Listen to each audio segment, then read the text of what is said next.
ng bayan, maasahan anumang panahon.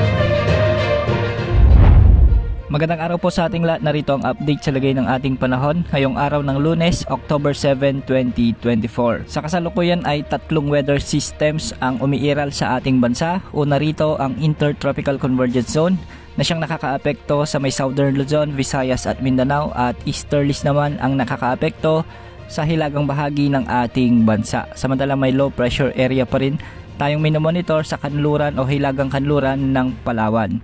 Ang low pressure area sa hilagang kanluran ng Palawan ay nakapaloob ng Intertropical Convergence Zone, kaya magdadala ito ng maulap na kung minsan ay may mga malalakas na pag-ulan sa bahagi ng Mindoro Provinces kasama na ang Palawan. Samantalang ang Intertropical Convergence Zone naman ay magdadala ng maulap na kalangitan na may mga kalat-kalat na pag-ulan sa buong Visayas, lalo na sa Western Visayas, Central at Eastern Visayas. Ang mga lugar na ito ay pinapayong mag-ingat sa mga posibilidad ng mga biglang pagbaha o pagguho ng lupa, lalo na kung may mga malalakas na pag-ulan.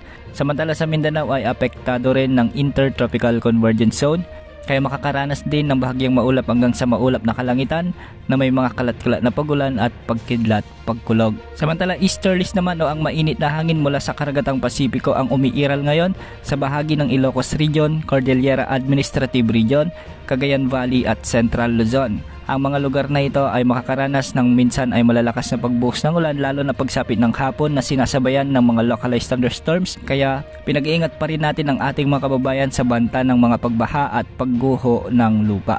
Samantala ang low pressure area na namataan ng Pag-asa sa silangan ng Northern Luzon ay isa ng ganap na bagyo ayon sa ilang numerical models.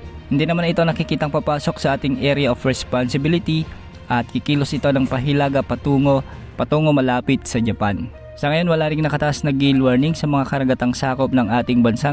Yan ang update sa lagay ng panahon. Ito po ang weather update ng bayan, maaasahan anumang panahon.